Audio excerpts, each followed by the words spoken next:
L'éditorial. Et si le vrai problème s'appelait ajustement structurel? Les gangs et leur esprit de destruction, non seulement des êtres vivants, mais de toute existence autour d'eux, on n'a toujours pas souligné que c'est aussi le résultat de ce que l'on nomme d'un mot presque innocent, le libéralisme économique. Mais chez nous, un mot qui signifie la disparition de l'économie locale, point final. Depuis les bancs de l'école, nous apprenons que Haïti est un pays agricole, Saint-Domingue, colonie la plus prospère des Antilles, la France, première puissance coloniale grâce au sucre de canne produit par les esclaves de sa plus riche colonie, puis la dette de l'indépendance que le pays dut payer à son ancien colonisateur, et essentiellement grâce à la culture du café, etc. Nos voisins américains ne s'en priveront pas non plus. Haïti participant à l'effort de guerre, occupation américaine 1915-1934, en pleine Première Guerre mondiale, pendant la seconde, plantation d'EVA pour suppléer à la perte de territoires occupés dans le Pacifique par le Japon impérial, etc. Bien entendu, le phénomène de l'aide internationale jusque-là reste inconnu dans nos murs. Or, voici que le gouvernement du Premier ministre de facto, ce n'est pas une insulte, mais une réalité, Dr Ariel Henry, vient de présenter le budget public pour la prochaine année fiscale 320 milliards 64 de gourdes, dont au chapitre des investissements publics, 68,5% pour être financés par des dons et des emprunts. Haïti, la même qui a supporté la dette de l'indépendance de 1804 jusqu'à pratiquement 1946, sous la présidence de Dumarsais estimé, et participé à l'effort de 2 guerres mondiales, est aujourd'hui réduite à quémander la charité à chaque coin de rue dans le monde. Bien entendu, on fait valoir, entre autres, la prise en otage du pays aujourd'hui par plusieurs dizaines de gangs armés jusqu'aux dents, allez savoir par qui. Aucune investigation sérieuse n'a encore été menée, alors même que c'est des États-Unis principalement que proviennent ces armes et munitions en quantité, information que vient encore de confirmer le haut-commissaire international des droits de l'homme pour Haïti, etc. Or, tenez-vous bien, cela s'appelle prendre les faits pour la cause. Et nous y arrivons. En effet, ni les gouvernants haïtiens, et encore moins la communauté internationale, ne viendront à admettre ce qui est la cause principale de cette descente à pic dans cet enfer. Bien entendu, c'est la paupérisation.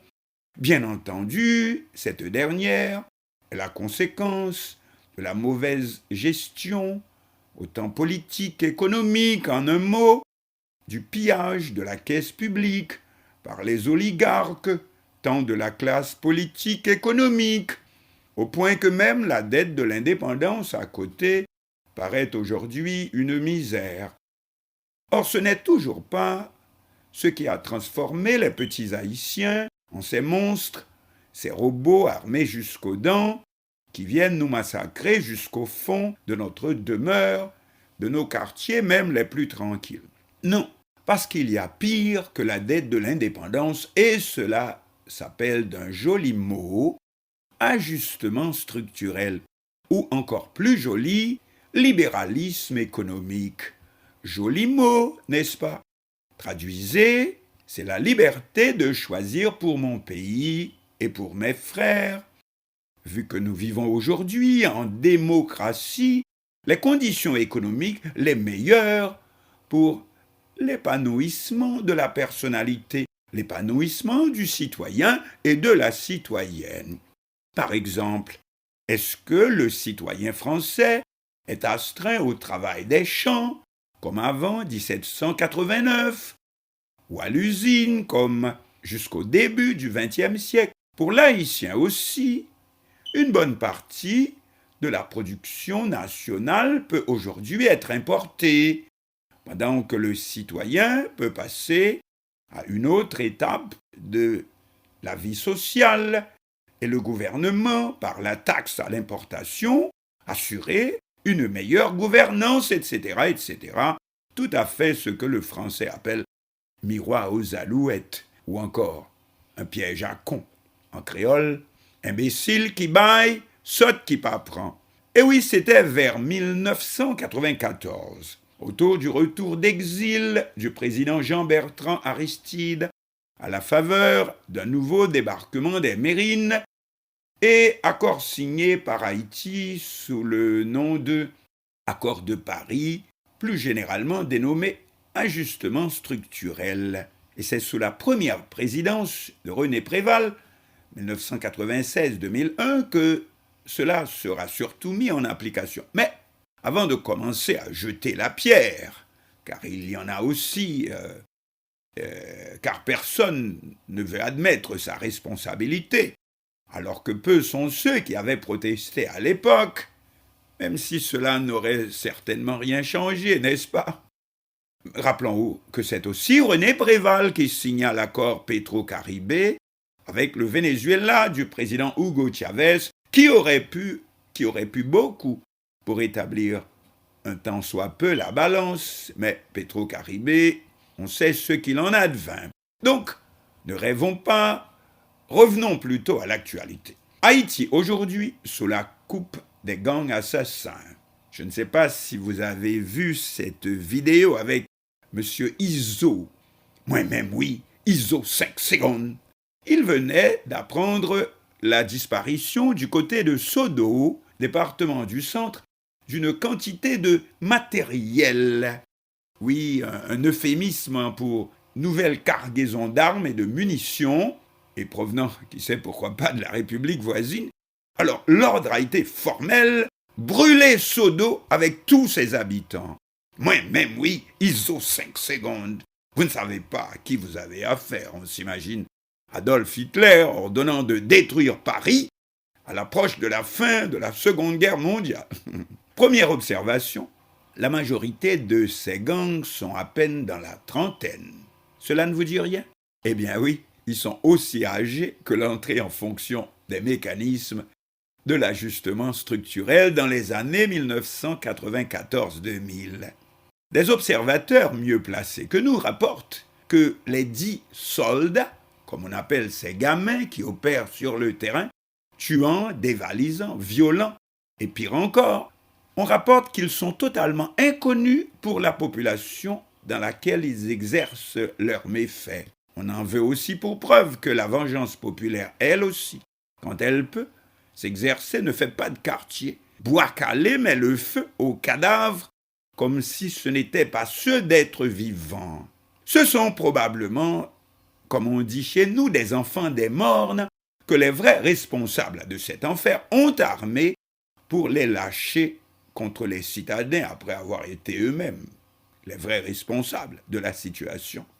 Mais personne jusqu'ici, ni chez nous, et encore moins dans la communauté internationale qui remet en question l'origine principale du phénomène, l'abandon de la production nationale pour faire place au mécanisme dit de l'ajustement structurel décrit plus haut. D'une autre façon, voilà que c'est aussi aujourd'hui l'expérience vécue par le président dominicain Luis Abinader. En effet, la République dominicaine voisine étant devenue l'un des plus importants bénéficiaires de la disparition de notre production nationale, le voici, M. Abinader, dans son actuelle épreuve de force avec notre peuple pour bloquer la construction d'un canal sur la rivière Massacre attenant aux deux pays, Abinader qui rencontre sa principale difficulté, oui, chez les exportateurs dominicains eux-mêmes, à cause de la fermeture des frontières. On parle de près d'1 milliard de dollars l'an en termes d'importation par Haïti du pays voisin. Mais ce n'est toujours pas tout en fait d'explication économique du phénomène des gangs. En effet, à part la capitale, Port-au-Prince, qui est bien entendu le siège des décisions autant économiques que politiques, et qu'on dit Port-au-Prince à 80% aux mains des gangs, assassinant, brûlant tout sur leur chemin, quel est l'autre endroit du pays où règne le même enfer? Réponse, le département de l'Artibonite. Et pourquoi? Parce que c'est aussi l'endroit du pays qui a le plus perdu, avec la disparition de la production nationale. Bien entendu, c'est l'endroit qui tirait aussi le plus de sa production nationale, les rizières de l'Artibonite, l'ODVA, vous connaissez? À tel point que le régime Duvalier en avait fait son image de marque. Arrosée par les eaux du fleuve Artibonite, celle-ci contrôlée par le barrage de Péligre, l'Artibonite, ça a été pendant des dizaines d'années l'assiette au beurre de la nation, l'ODVA, organisme de développement de la vallée de l'Artibonite. L'ODVA, c'est un deal entre le gouvernement Duvalier et les familles paysannes. Le gouvernement finance la production, le paysan produit, le gouvernement achète automatiquement toute la production. Et si la production devient insuffisante, c'est l'entrée en scène des magasins de l'État. Et oui, c'est aussi ce genre de balance qui a permis au pouvoir absolu de tenir pendant 3 décennies. Les rares jugements par devant le tribunal qui ont eu lieu sous Baby Doc, c'était celui de commerçants qui avaient osé augmenter les prix des produits alimentaires. Or, quelle fut la première victime du mécanisme de l'ajustement structurel? Le riz local, bien entendu, la vallée, jusqu'au label Madame Gougous qu'on va nous voler. On le trouve en effet dans les rayons de magasins de produits alimentaires aux États-Unis et probablement aussi au Canada, puis bien entendu exporté chez nous aujourd'hui. Pendant que les gangs de l'Artibonite aujourd'hui, ils font régner la terreur autant, sinon plus encore, qu'à la capitale, avec des chefs probablement aussi barbares que M. Saint-Ségon. On les appelle Cocorats sans race et Cuman Lester. Lester qui fait justement le joyau de cette production risicole, ou encore Grand Griffe, le gang de Canaan dirigé par un certain Jeff. Entre autres, le massacreur de dizaines de fidèles emmenés imprudemment dans ce bidonville au nord de la capitale par un pasteur plutôt zinzin, non? On parle maintenant d'une intervention internationale, serait-ce pour repousser un peu les gangs? Attendons voir.